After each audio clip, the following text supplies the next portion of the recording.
Good afternoon, everybody.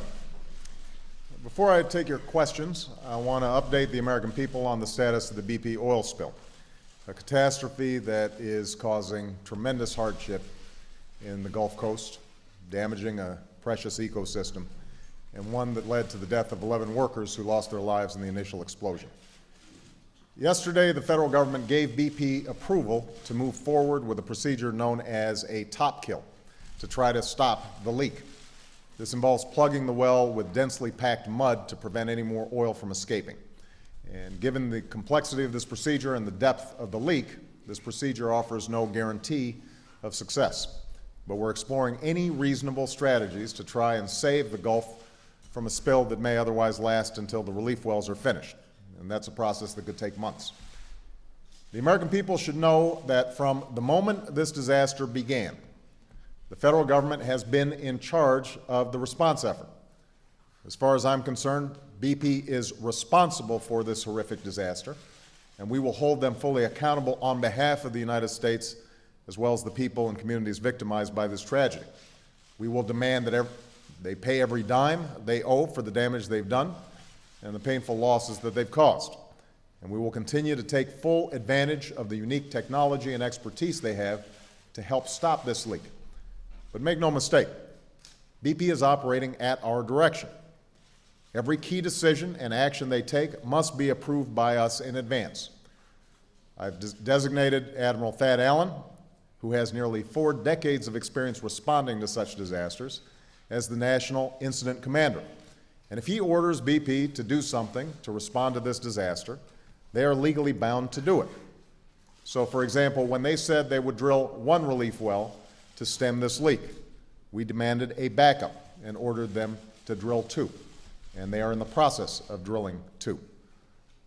As we devise strategies to try and stop this leak, we're also relying on the brightest minds and most advanced technology in the world. We're relying on a team of scientists and engineers from our own national laboratories and from many other nations, a team led by our Energy Secretary and Nobel Prize-winning physicist, Stephen Chu. And we're relying on experts who've actually dealt with oil spills from across the globe, though none this challenging. The federal government is also directing the effort to contain and clean up the damage from the spill, which is now the largest effort of its kind in U.S. history. In this case, the federal, state, and local governments have the resources and expertise to play an even more direct role in the response effort. And I will be discussing this further when I make my second trip to Louisiana tomorrow. But so far, we have about 20,000 people in the region who are working around the clock to contain and clean up this oil. We have activated about 1,400 members of the National Guard in 4 states. We have the Coast Guard on site. We have more than 1,300 vessels assisting in the containment and cleanup efforts. We've deployed over 3 million feet of total boom to stop the oil from coming on shore.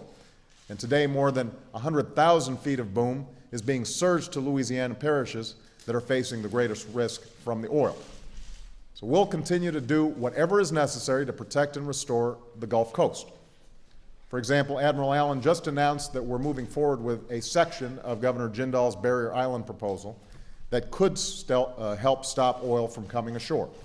It'll be built in an area that is most at risk and where the work can be most quickly completed. We're also doing whatever it takes to help the men and women whose livelihoods have been disrupted and even destroyed by this spill. Everyone from fishermen to restaurant and hotel owners. So far, the Small Business Administration has approved loans and allowed many small businesses to defer existing loan payments. At our insistence, BP is paying economic injury claims, and we'll make sure that when all is said and done, the victims of this disaster will get the relief that they are owed. We're not going to abandon our fellow citizens. We'll help them recover, and we will help them rebuild.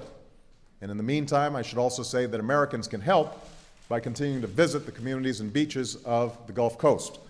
I was talking to the governors just a couple of days ago, and they wanted me to remind everybody that except for 3 beaches in Louisiana, all of the Gulf's beaches are open, they are safe, and they are clean.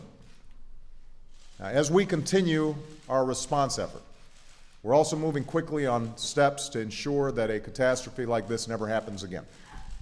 I've said before that producing oil here in America is an essential part of our overall energy strategy. but all drilling must be safe.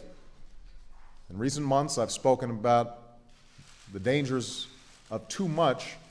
I've heard people speaking about the dangers of too much government regulation. And I think we can all acknowledge there have been times in history when the government has overreached. But in this instance, the oil industry's cozy and sometimes corrupt relationship with government regulators meant little or no regulation at all. When Secretary Salazar took office, he found a minerals and management service that had been plagued by corruption for years. This was the agency charged with not only providing permits, but also enforcing laws governing oil drilling. And the corruption was underscored by a recent Inspector General's report that covered activity which occurred prior to 2007, a report that can only be described as appalling. And Secretary Salazar immediately took steps to clean up that corruption. But this oil spill has made clear that more reforms are needed. For years, there has been a scandalously close relationship between oil companies and the agency that regulates them. That's why we've decided to separate the people who permit the drilling from those who regulate and ensure the safety of the drilling. I also announced that no new permits for drilling new wells will go forward until a 30-day safety and environmental review was conducted. That review is now complete. Its initial recommendations include aggressive new operating standards and requirements for offshore energy companies, which we will put in place. Additionally, after reading the report's recommendations with Secretary Salazar and other members of my administration, we're going to be ordering the following actions. First, we will suspend the planned exploration of 2 locations off the coast of Alaska. Second, we will cancel the pending lease sale in the Gulf of Mexico and the proposed lease sale off the coast of Virginia. Third, we will continue the existing moratorium and suspend the issuance of new permits to drill new deepwater wells for 6 months. And 4, we will suspend action on 33 deepwater exploratory wells currently being drilled in the Gulf of Mexico. What's also been made clear from this disaster is that for years, the oil and gas industry has leveraged such power that they have effectively been allowed to regulate themselves. One example, under current law, the Interior Department has only 30 days to review an exploration plan submitted by an oil company. That leaves no time for the appropriate environmental review. The result is they are continually waived. And this is just one example of a law that was tailored by the industry to serve their needs instead of the public's. So Congress needs to address these issues as soon as possible, and my administration will work with them to do so. Still, preventing such a catastrophe in the future will require further study and deeper reform. That's why last Friday, I also signed an executive order establishing the National Commission on the BP Deepwater Horizon oil spill and offshore drilling. While there are a number of ongoing investigations, including an independent review by the National Academy of Engineering, the purpose of this commission is to consider both the root causes of the disaster and offer options on what safety and environmental precautions are necessary. If the laws on our books are inadequate to prevent such a spill, or if we did not enforce those laws, then I want to know. I want to know what worked and what didn't work in our response to the disaster, and where oversight of the oil and gas industry broke down. Let me make one final point. More than anything else, this economic and environmental tragedy, and it's a tragedy, underscores the urgent need for this nation to develop clean, renewable sources of energy. Doing so will not only reduce threats to our environment, it will create a new, homegrown American industry that can lead to countless new businesses and new jobs. We've talked about doing this for decades, and we've made significant strides over the last year when it comes to investing in renewable energy and energy efficiency. The House of Representatives has already passed a bill that would finally jumpstart a permanent transition to a clean energy economy. And there is currently a plan in the Senate, a plan that was developed with ideas from Democrats and Republicans that would achieve the same goal. If nothing else, this disaster should serve as a wake-up call that it's time to move forward on this legislation. It's time to accelerate the competition with countries like China, who've already realized the future lies in renewable energy. And it's time to seize that future ourselves. So I call on Democrats and Republicans in Congress, working with my administration, to answer this challenge once and for all. I'll close by saying this. This oil spill is an unprecedented disaster. The fact that the source of the leak is a mile under the surface, where no human being can go, has made it enormously difficult to stop. But we are relying on every resource and every idea, every expert and every bit of technology to work to stop it. We will take ideas from anywhere, but we are going to stop it. And I know that doesn't lessen the enormous sense of anger and frustration felt by people on the Gulf and so many Americans. Every day I see this leak continue, I am angry and frustrated as well. I realize that this entire response effort will continue to be filtered through the typical prism of politics, but that's not what I care about right now. What I care about right now is the containment of this disaster and the health and safety and livelihoods of our neighbors in the Gulf Coast. And for as long as it takes, I intend to use the full force of the federal government to protect our fellow citizens and the place where they live. I can assure you of that. All right. I'm going to take some questions. I'm going to start with Jennifer Lubbock. Thank you, Mr. President. This is on, right? Yeah. You just said that the federal government is in charge, and officials in your administration have said this repeatedly.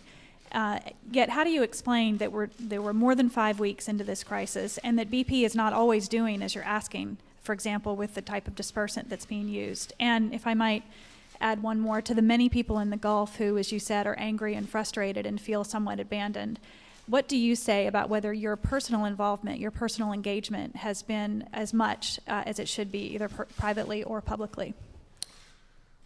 Well, I'll take the second question first, if you don't mind.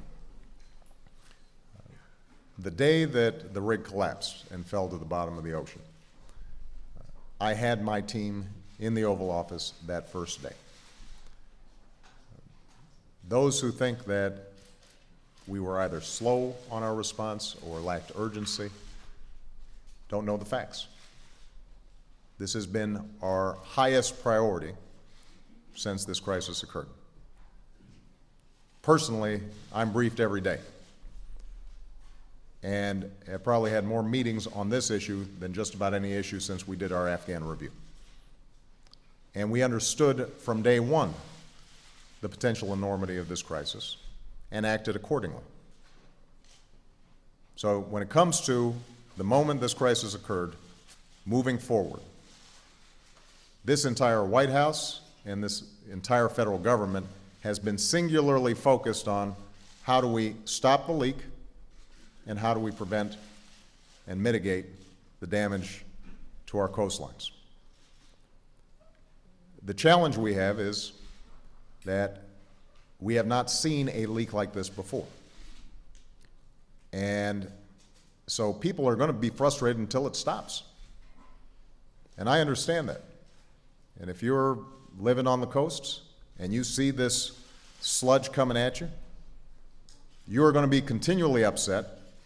And from your perspective, the response is going to be continually inadequate until it actually stops. And that's entirely appropriate and understandable.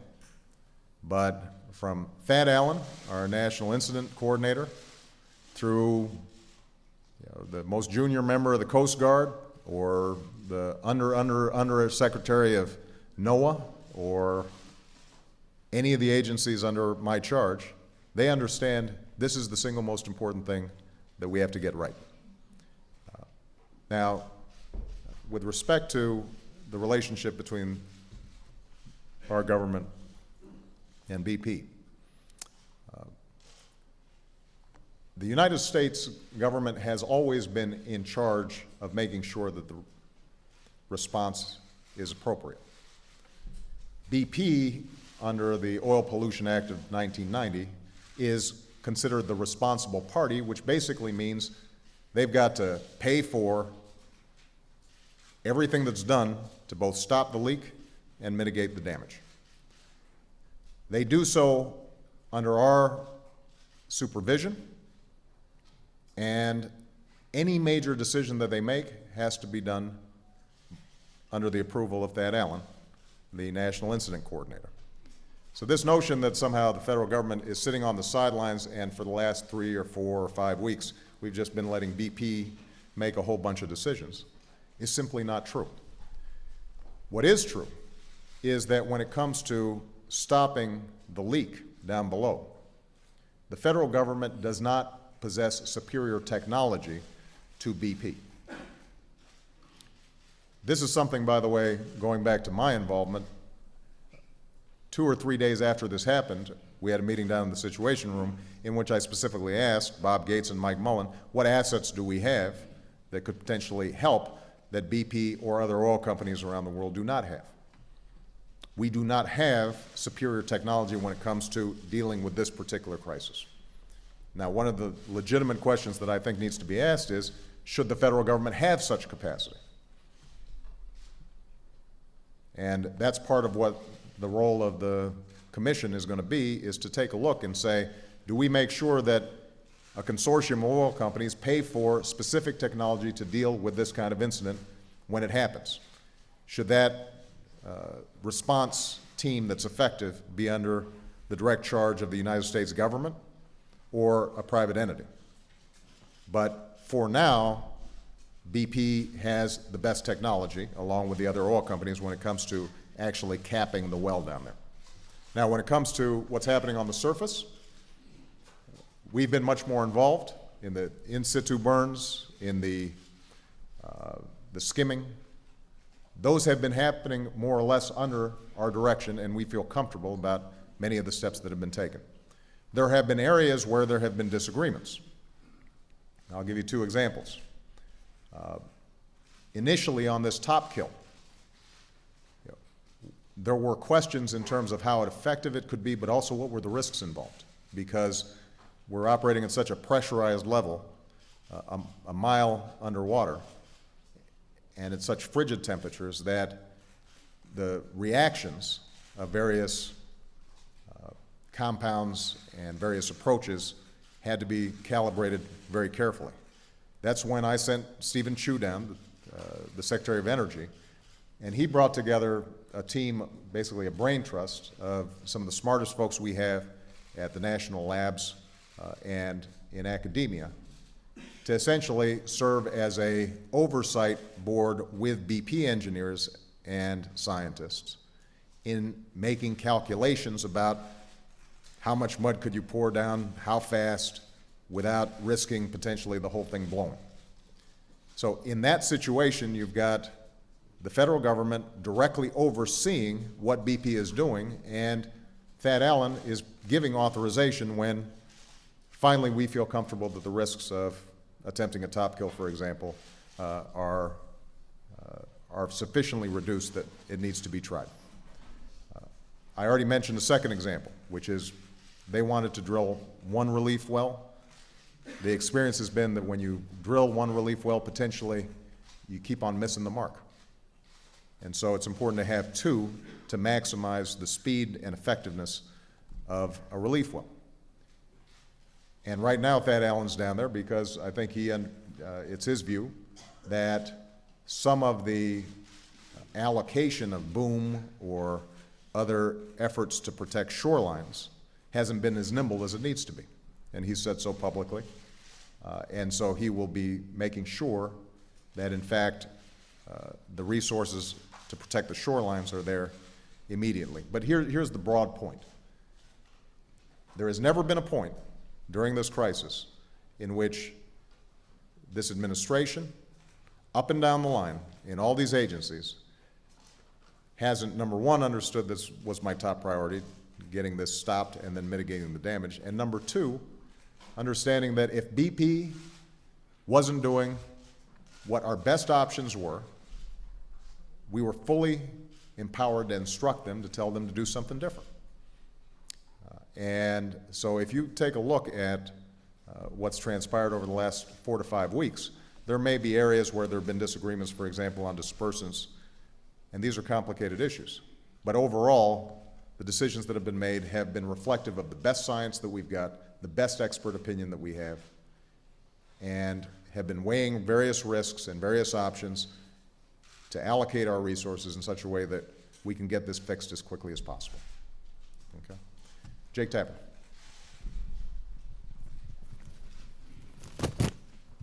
Thanks, Mr. President. You say that everything that could be done is being done, but there are those in the region and those industry experts who say that's not true. Governor Jindal obviously had this proposal for a barrier. They say that if that had been approved when they first asked for it, they would have 10 miles up already. There are fishermen down there who want to work, who want to help, haven't been trained, haven't been told to go do so. There are industry experts who say that they're surprised that tankers haven't been sent out there to vacuum, as was done in '93 outside Saudi Arabia. And then, of course, there's the fact that there are 17 countries that have offered to help, and it's only been accepted from 2 countries, Norway and Mexico. How can you say that everything that can be done is being done with all these experts and all these officials saying that's not true? Well, let me distinguish between, if the question is, Jake, are we doing everything perfectly out there? Then the answer is absolutely not. We can always do better. If the question is, are we, each time there is an idea, evaluating it and making a decision, is this the best option that we have right now, based on how quickly we can stop this leak and how much damage can we mitigate? Then the answer is yes. So let's take the example of Governor Jindal's barrier islands idea. When I met with him when I was down there 2 weeks ago, I said, I will make sure that our team immediately reviews this idea, that the Army Corps of Engineers is looking at the feasibility of it, and if they tell me that this is the best approach to dealing with this problem, then we're going to move quickly to execute. If they have a disagreement with Governor Jindal's experts as to whether this would be effective or not, whether it was going to be cost effective given the other things that need to be done, then we'll sit down and try to figure that out. And that essentially what's happened, which is why today you saw an announcement where, from the Army Corps' perspective, there were some areas where this might work, but there's some areas where it would be counterproductive and not a good use of resources. So the point is, on each of these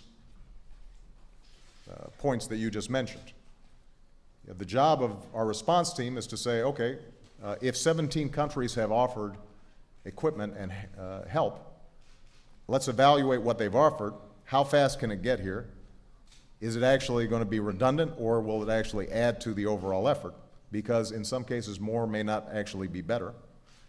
And decisions have been made based on the best information available that says, here's what we need right now.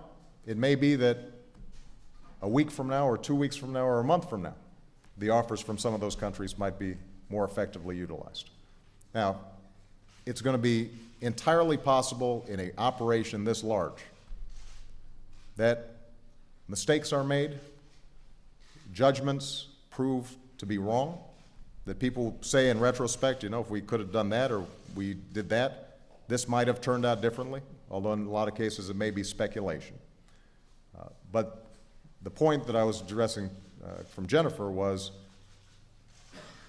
does this administration maintain a constant sense of urgency about this, and are we examining every recommendation, every idea is out there, and making our best judgment as to whether these are the right steps to take, based on the best experts that we know of? And on that answer, the answer is yes. Or on that question, the answer is yes. Chuck Todd. I just want to follow up on the question as it has to do with the relationship between the government and BP. Mm-hmm. It seems that you've made the case on the technical issues, but onshore, mm-hmm. Admiral Allen admitted the other day in the White House briefing that they needed to be pushed harder. Mm-hmm. Senator Mary Landrieu this morning said it's not clear who's in charge, that the government should be in charge. Why not ask BP to simply step aside on the onshore stuff? make it an entirely government thing. Obviously, BP pays for it, but why not ask them to just completely step aside on that front? And then also, can you respond to all the Katrina comparisons that people are making about this with yourself? Well, I'll take your second question first. I'll leave it to you guys to make those comparisons and make judgments on it because what I'm spending my time thinking about is how do we solve the problem. And when the problem is solved and people look back and do an assessment of all the various decisions that were made, I think people can make a historical judgment. And I'm confident that people are going to look back and say that this administration was on top of what was an unprecedented crisis. In terms of shoreline protection, the way this thing has been set up under the Oil Spill Act of 1990, Oil Pollution Act, is that BP has contracts with a whole bunch of contractors on file in the event that there's an oil spill. And as soon as the Deep Horizon well went down, then their job is to activate those and start paying them. So a big chunk of the 20,000 who are already down there are being paid by BP. The Coast Guard's job is to approve and authorize whatever BP is doing. Now, what Admiral Allen said today, and the reason he's down there today, is that if BP's contractors are not moving as nimbly and effectively as they need to be, then it is already the power of the federal government to redirect those resources. I guess the point being that the Coast Guard and our military are potentially already in charge as long as we've got good information and we are making the right decisions. And if there are mistakes that are being made right now, we've got the power to correct those decisions.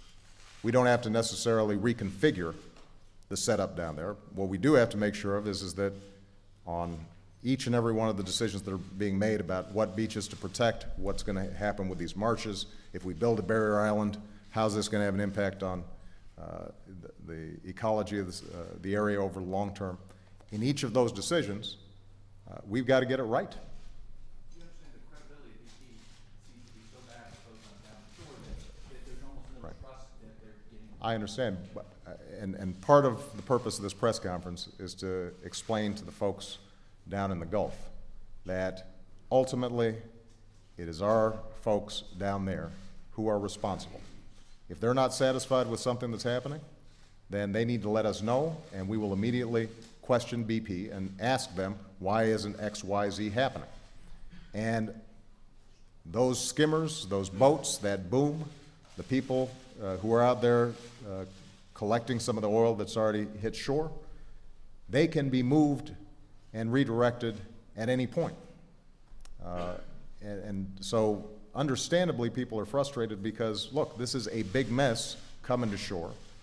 And even if we've got a perfect organizational structure, spots are going to be missed. Oil's going to go to places that maybe somebody thinks it could have been prevented from going. There's going to be damage that is heartbreaking to see. People's livelihoods are going to be affected in painful ways. The best thing for us to do is to make sure that every decision about how we're allocating the resources that we've got is being made based on the best expert advice that's available. So I'll take one last stab at this, Chuck. The problem, I don't think, is that BP is off running around doing whatever it wants and nobody's minding the store. Inevitably, in something this big, there are going to be places where things fall short. But I want everybody to understand today that our teams are authorized to direct BP in the same way that they'd be authorized to direct those same teams if they were technically being paid by the federal government. In either circumstance, we've got the authority that we need. We just got to make sure that we're exercising it effectively. All right. Steve Tomlin.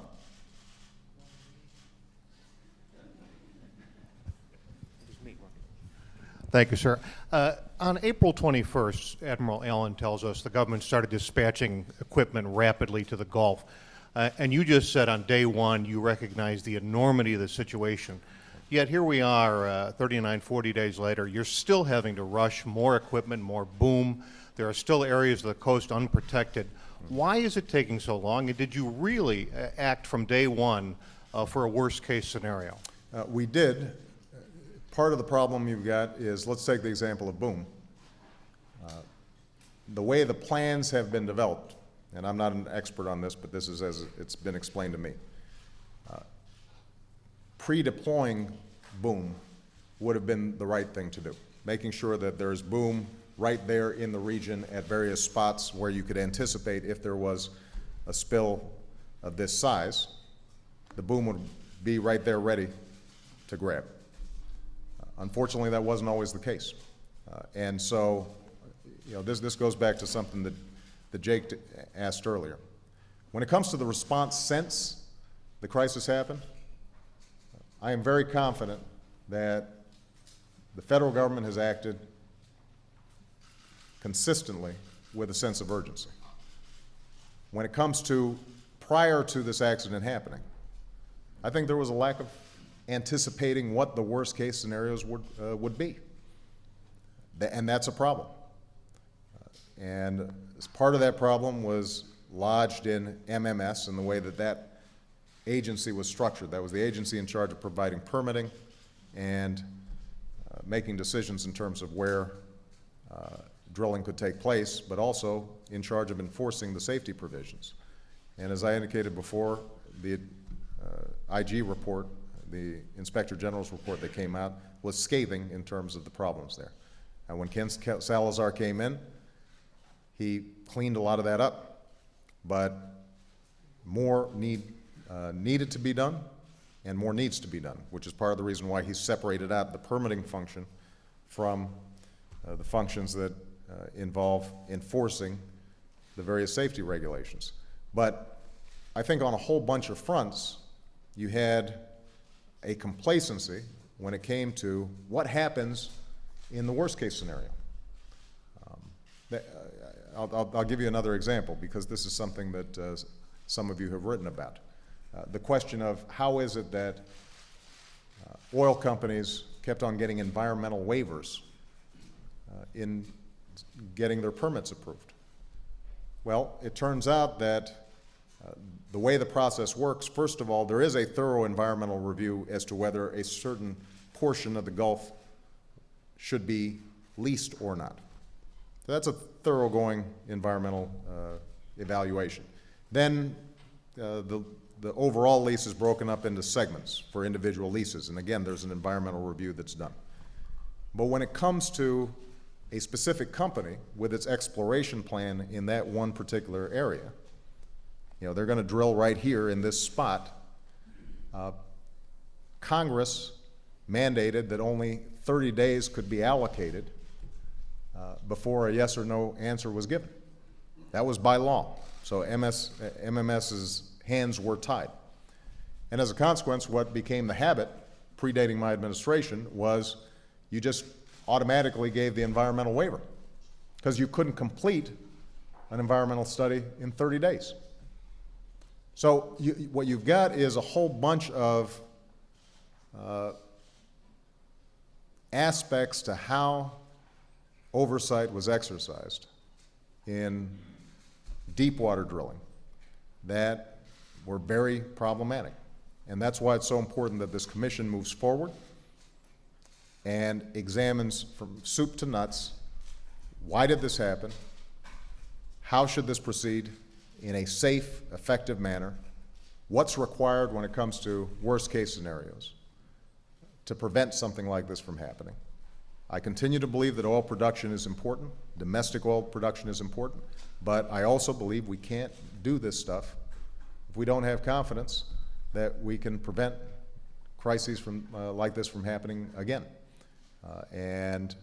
It's going to take some time for the experts to make those determinations, and as I said, in the meantime, I think it's appropriate that we keep in place the moratorium that I've already issued. Okay. Chip Reed. Thank you, Mr. President. First of all, Elizabeth Birnbaum resigned today. Did she resign? Was she fired? Was she forced out? And if so, why? And should other heads roll as we go on here? Secondly, with regard to the Minerals Management Service, Secretary Salazar yesterday basically blamed the Bush administration for the cozy relationship there, and you seemed to suggest that when you spoke in the Rose Garden a few weeks ago, when you said for too long, a decade or more, most of those years, of course, the Bush administration, there's been a cozy relationship between the oil companies and the federal agency that permits them to drill. But you knew, as soon as you came in, and Secretary Salazar did, about this cozy relationship, but you continued to give permits, some of them under questionable circumstances. Is it fair to blame the Bush administration? Don't you deserve some of that? Well, let me just make the point that I made earlier, which is Salazar came in and started cleaning house, but the culture had not fully changed in MMS, and I take responsibility for that. There wasn't sufficient urgency in terms of the pace of how those changes needed to take place. There's no evidence that some of the corrupt practices that had taken place earlier took place under the current administration's watch. But a culture in which oil companies were able to get what they wanted without sufficient oversight and regulation, that was a real problem. Some of it was constraints of the law, as I just mentioned, but we should have busted through those constraints. Now, with respect to Ms. Birnbaum, I found out about her resignation today. Ken Salazar has been in testimony throughout the day, so I don't know the circumstances in which this occurred. I can tell you what I've said to Ken Salazar, which is that we have to make sure, if we are going forward with domestic oil production, that the federal agency charged with overseeing its safety and security is operating at the highest level. And I want people in there who are operating at the highest level and aren't making excuses when things break down, but are intent on fixing them. And I have confidence that Ken Salazar can do that. And his job is to... Yes. Juliana.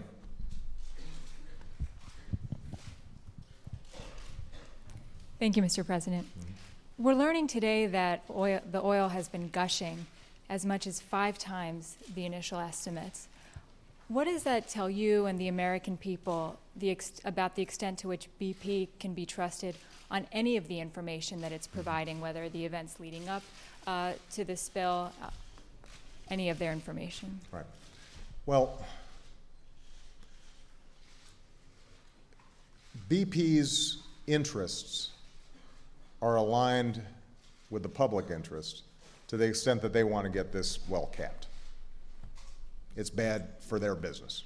It's bad for their bottom line. They're going to be paying a lot of damages, and we'll be staying on them about that. So I think it's fair to say that they want this thing capped as badly as anybody does.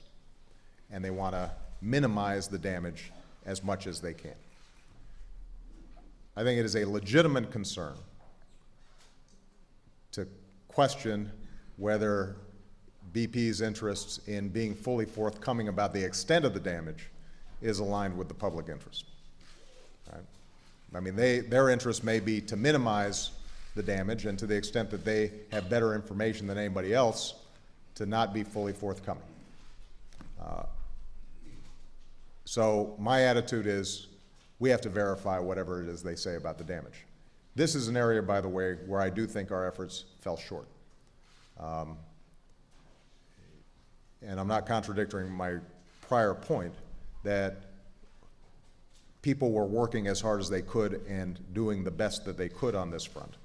But I do believe that when the initial estimates came of that it was 5,000 barrels spilling into the ocean per day.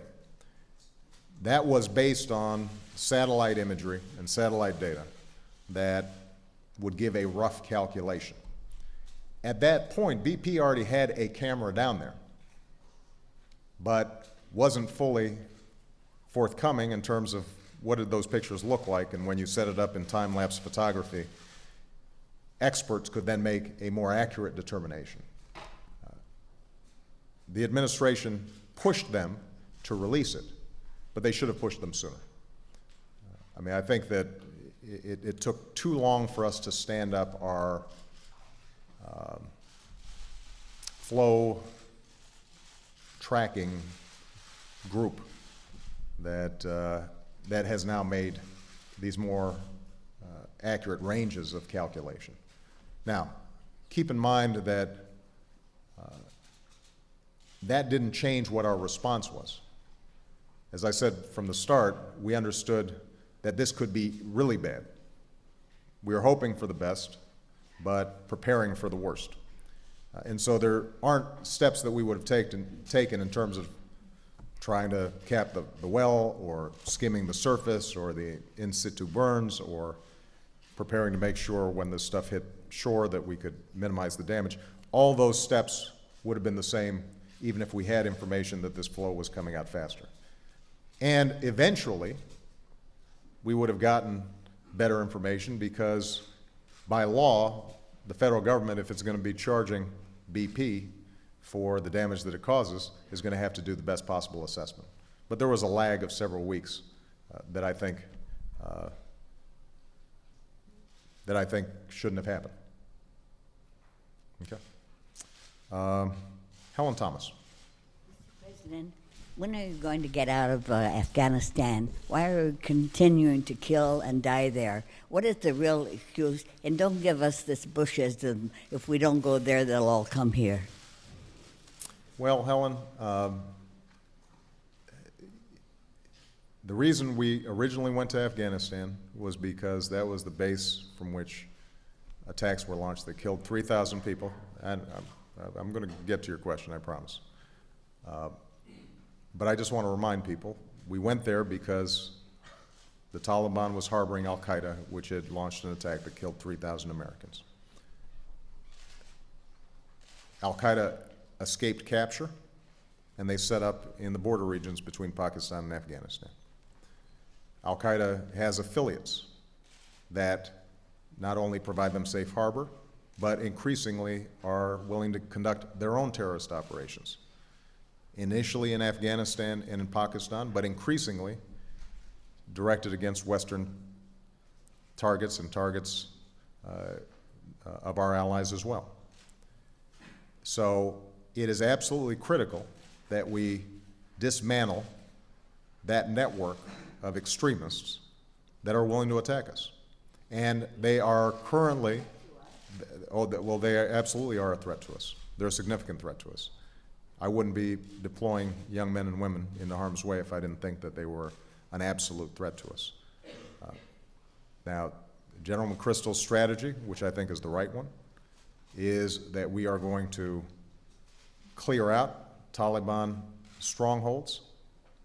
We are going to strengthen the capacity of the Afghan military, and we are going to get them stood up in a way that allows us then to start drawing down our troops, but continuing to provide support for Afghan in its effort to create a stable government. It is a difficult process. At the same time, we've also got to work with Pakistan so that they are more effective partners in dealing with the extremists that are within their borders. And it is a big, messy process, but we are making progress in part because the young men and women under General McChrystal's supervision, as well as our coalition partners, are making enormous sacrifices, but also on the civilian side, we're starting to make progress in terms of building capacity that will allow us then to draw down with an effective partner. Okay. Jackie Combs, New York Times.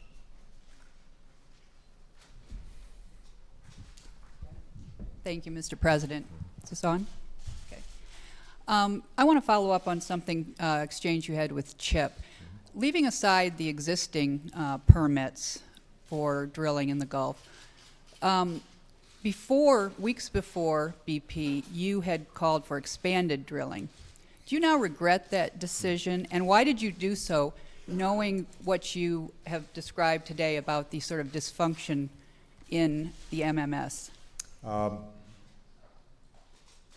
I continue to believe what I said at that time, which was that domestic oil production is an important part of our overall energy mix.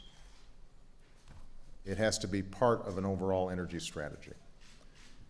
I also believe that it is insufficient to meet the needs of our future, which is why I've made huge investments in clean energy, why we continue to promote solar and wind and biodiesel and a whole range of other approaches, why we're putting so much emphasis on energy efficiency.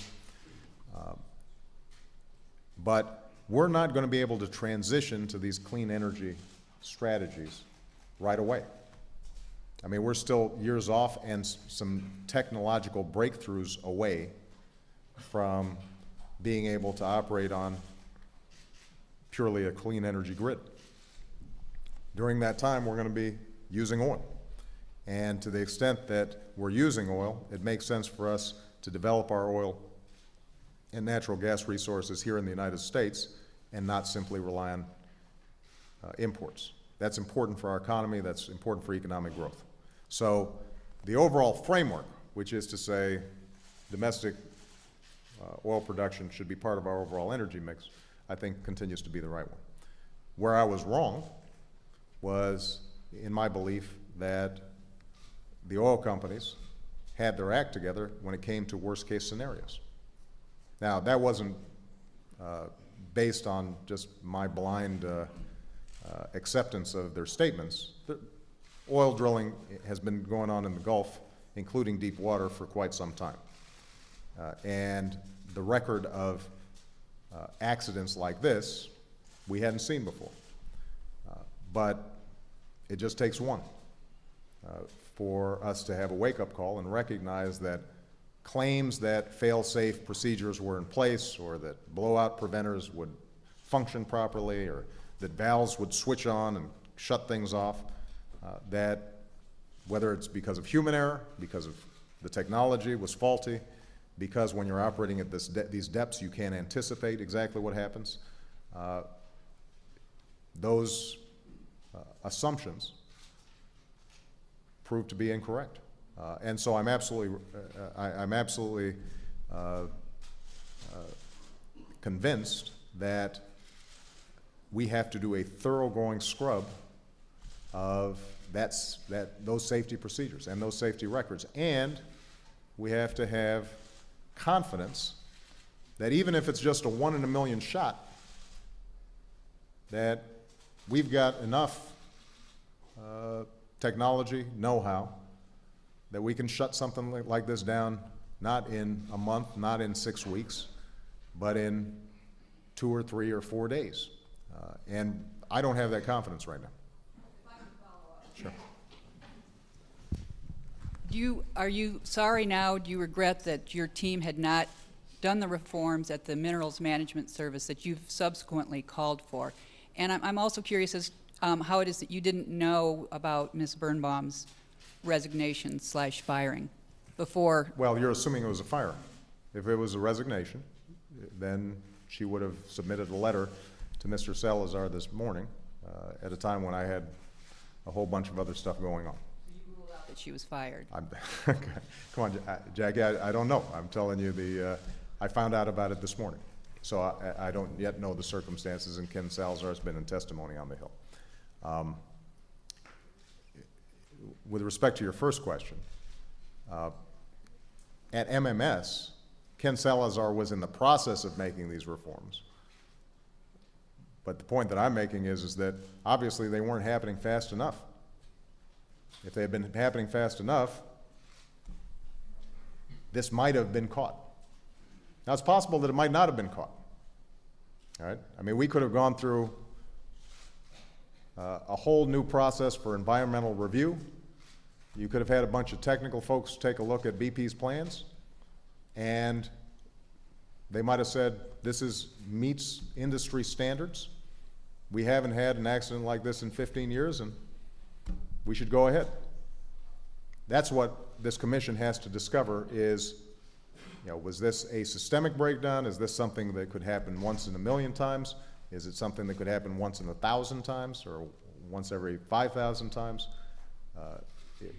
What exactly are the risks involved? Now, let me make one broader point, though, about energy. the fact that oil companies now have to go a mile underwater and then drill another 3 miles below that in order to hit oil tells us something about the direction of the oil industry. Extraction is more expensive, and it is going to be inherently more risky. And so that's part of the reason you never heard me say, drill, baby, drill. Because we can't drill our way out of the problem. It may be part of the mix as a bridge to a transition to new technologies and new energy sources. But we should be pretty modest in understanding that the easily accessible oil has already been sucked up out of the ground. And as we are moving forward, the technology gets more complicated, the oil sources are more remote, and that means that there's probably going to end up being more risk. And we as a society are going to have to make some very serious determinations in terms of what risks are we willing to accept. And that's part of what the Commission, I think, is going to have to look at. I will tell you, though, that understanding we need to grow, we're going to be consuming oil for our industries and for how people live in this country. We're going to have to start moving on this transition. And that's why when I went to the Republican caucus just this week, I said to them, let's work together. You've got Lieberman and Kerry, who previously were working with Lindsey Graham, even though Lindsey's not on the bill right now, coming up with a framework that has the potential to get bipartisan support and says, yes, we're going to still need oil production, but you know what? We can see what's out there on the horizon. And it's a problem if we don't start changing how we operate. Okay. Macarena Vidal. Not here? Oh, there you are. Mr. President, you announced, or the White House announced on 2 days ago that you were going to send 1,200 people to 1,200 members of the National Guard to the border. I wanted to, if you could precise what their target is going to be, what you're planning to achieve with that, if you could clarify a bit more the mission that they're going to have.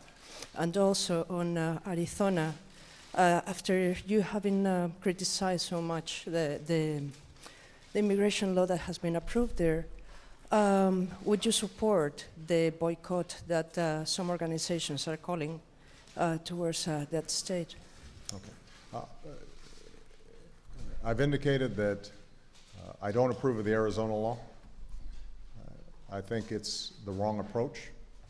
I understand the frustrations of the people of Arizona and a lot of folks along the border that border has not been entirely secured in a way that is both true to our traditions as a nation of law and as a nation of immigrants. I'm President of the United States. I don't endorse boycotts or not endorse boycotts. That's something that the private citizens can make a decision about. What my administration is doing is examining very closely this Arizona law and its implications for the civil rights and civil liberties of the people in Arizona, as well as the concern that you start getting a patchwork of 50 different immigration laws around the country in an area that is inherently the job of the federal government. Now, for the federal government to do its job, everybody's got to step up. And so I tried to be as clear as I could this week, and I will repeat it to everybody who's here. We have to have a comprehensive approach to immigration reform. The time to get moving on this is now.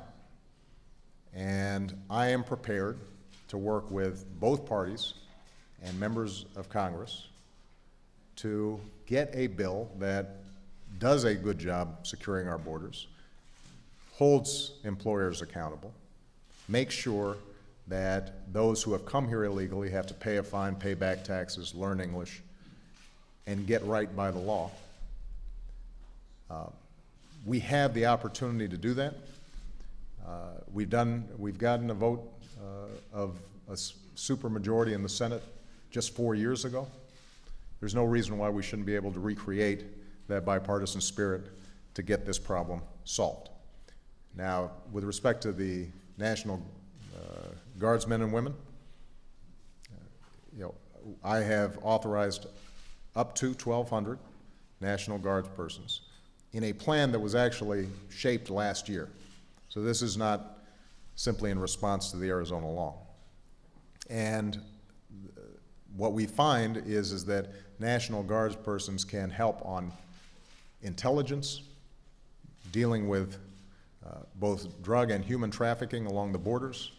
They can relieve border guards so that the border guards then can be in charge of law enforcement in those areas.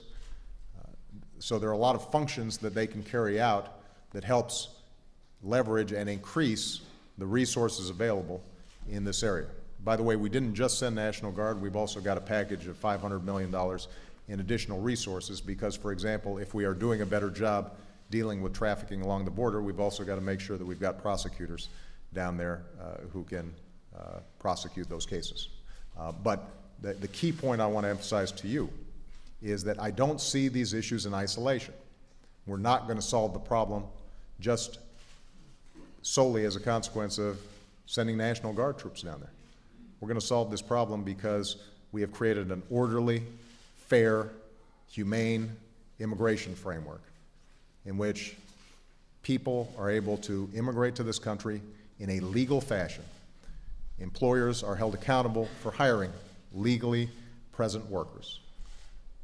And I think we can craft that system if everybody's willing to step up.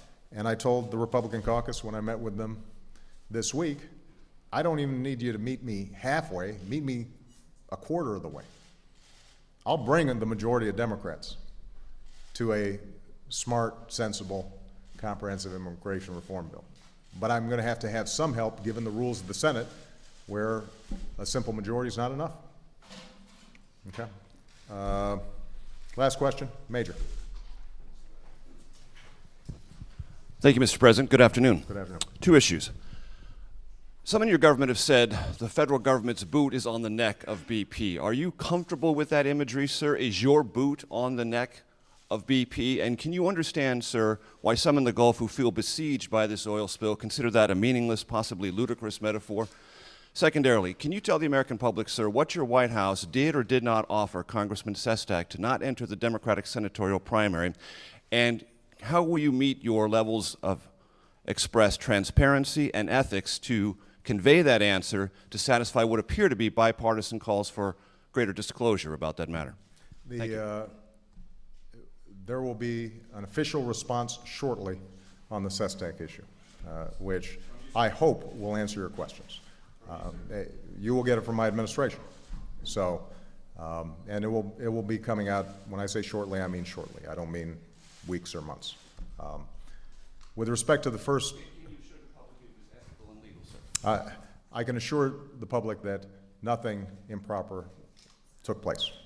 But as I said, there will be a response shortly on that issue.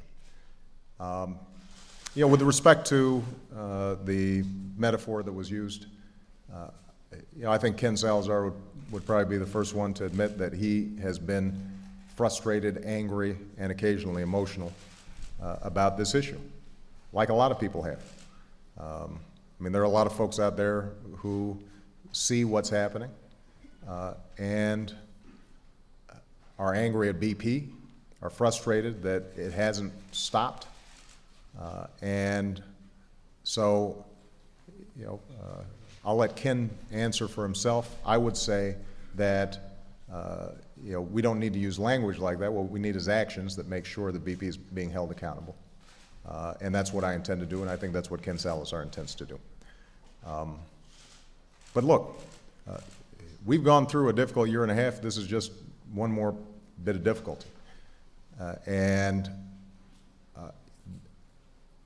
this is going to be hard, not just right now. It's going to be hard for months to come. The Gulf, this spill, the Gulf is going to be affected in a bad way. And so my job right now is just to make sure that everybody in the Gulf understands this is what I wake up to in the morning, and this is what I go to bed at night thinking about. The spill. And it's not just me, by the way. You know, when I woke up this morning and I'm shaving, and Malia knocks on my bathroom door and she peeks in her head and she says, did you plug the hole yet, Daddy? Because I think everybody understands that you know, when we are fouling the earth like this, it has concrete implications not just for this generation, but for future generations. I grew up in Hawaii, where the ocean is sacred. And when you see birds flying around with oil all over their feathers and turtles dying, and you know, that doesn't just speak to the immediate economic consequences of this. This speaks to, you know, how are we caring for this incredible bounty that we have? And so, you know, sometimes when I hear folks down in Louisiana expressing frustrations, I may not always think that their comments are fair. On the other end, I probably think to myself, you know, these are folks who grew up, you know, fishing in these wetlands and you know, seeing this as an integral part of who they are. And to see that messed up in this fashion would be infuriating.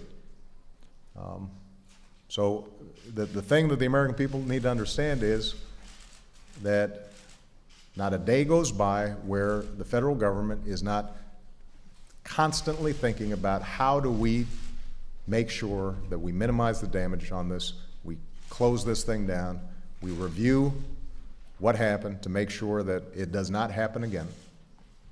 And in that sense, you know, there are analogies to what's been happening in terms of, you know, in the financial markets and some of these other areas where big crises happen. It forces us to do some soul searching. And I think that's important for all of us to do. In the meantime, my job is to get this fixed. And in case anybody wonders, in any of your reporting, in case you're wondering who's responsible, I take responsibility. It is my job to make sure that everything is done to shut this down. That doesn't mean it's going to be easy. It doesn't mean it's going to happen right away or the way I'd like it to happen. It doesn't mean that we're not going to make mistakes. But there shouldn't be any confusion here. The federal government is fully engaged, and I'm fully engaged. All right? Thank you very much, everybody.